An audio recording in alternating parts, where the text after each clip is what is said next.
বেতন 30 কোটি। শুনে নিশ্চয়ই অবাক হচ্ছেন, তাই না?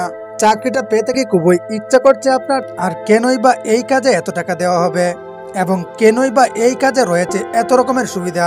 একটি লাইট হাউস পাহারা দিতে বছরে আপনাকে প্রায় 30 কোটি টাকার মতো দেওয়া হবে। তার সাথে আছে আরো অফুরন্ত সুযোগ সুবিধা, যেমন এখানে থাকবে না কোনো বস। আপনি এখানে সম্পূর্ণ একা। আপনি এখানে নিজের ইচ্ছা মতো ঘুমাতে পারবেন, মাছ ধরতে পারবেন, যা মন চায় তাই করতে পারবেন। এখানে আপনার কাজ শুধু দেখা লাইট হাউসের বাতিটা ঠিকঠাক মতো জ্বলছে কিনা, কখনো বন্ধ হয়ে গেলে তা আবারও অন করে দিতে হবে। ব্যাস এতটুকুই। আপনাকে আর কিছুই করতে হবে না।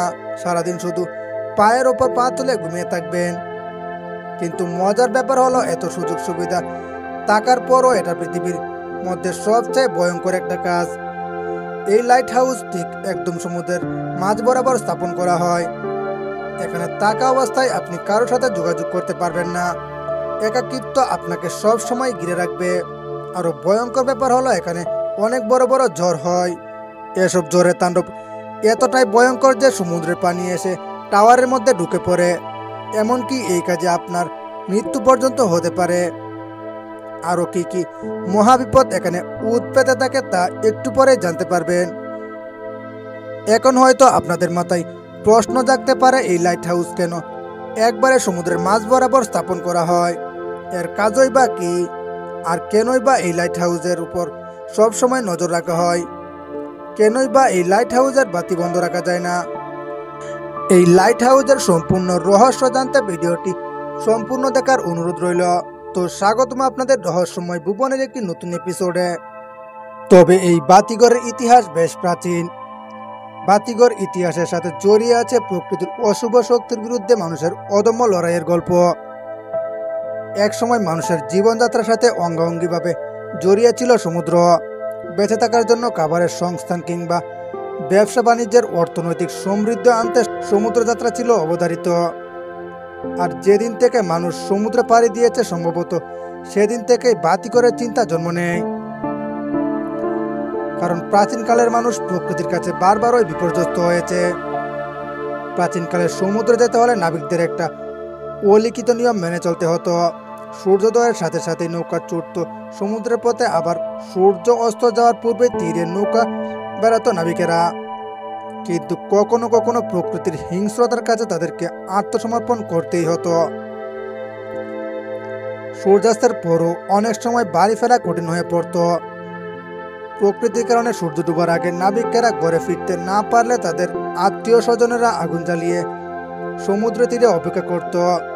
আগুন জ্বালিয়ে তীরের নিশানা দেখানোর ধারণা থেকে গড়ে উঠেছে এই লাইট হাউস।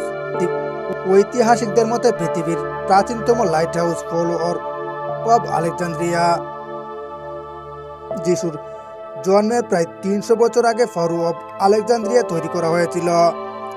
তবে চতুর্দশ শতাব্দীতে এক ভূমিকম্পে এই লাইট হাউস ধ্বংস হয়ে যায় বলে ধারণা করা হয়।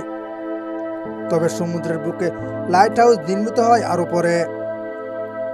সপ্তদশ শতাব্দীর শেষের দিকে সমুদ্রের বুকে প্রথম লাইট হাউস নির্মিত হয় ইংল্যান্ডে। আটলান্টিক মহাসাগরের যে অংশ ইংল্যান্ড আর ফ্রান্সের মাঝে রয়েছে তাকে ইংলিশ চ্যানেল বলা হয়। সেই ইংলিশ চ্যানেলের এক জায়গায় একটি আধাডুবা পাহাড় রয়েছে। এডিস্টোন রক নামে পরিচিত পাহাড়টি প্লাইমাউথ বন্দর থেকে প্রায় 14 মাইল দূরে অবস্থিত। পাহাড়টির মাঝখানের চূড়ার নাম এডিস্টোন রক। ইংরেজি এডি শব্দের অর্থ হলো ঘূর্ণিঝড়। পাহাড়টি খুবই সাধারণ, তবে এই পাহাড়ের কারণে সমুদ্রের পানি এই পাহাড়ের কাছে কেন জানি রূঢ়মূর্তি ধারণ করেছে।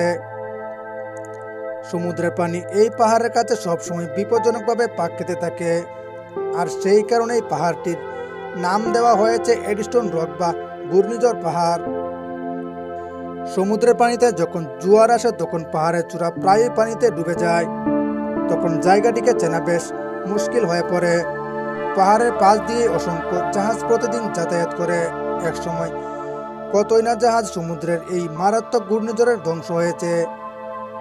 যুগ যুগ ধরে এডিস্টোন রক ছিল নাবিকদের কাছে এক বিভীষিকার নামান্তর।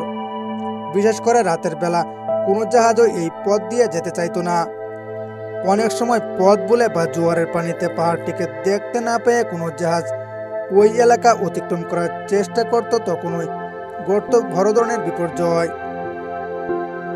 তবে যে মানুষটি প্রথম নাবিকদের এই আতঙ্ক থেকে মুক্ত করার চেষ্টা করেছিলেন তার নাম হেনরি উইনস্টনলি। লাইট হাউস ইঞ্জিনিয়ারিংয়ের প্রতিকৃতি হিসাবে তার নাম বাতিঘর নির্মাণ ইতিহাসে সোনার অক্ষরে লেখা রয়েছে।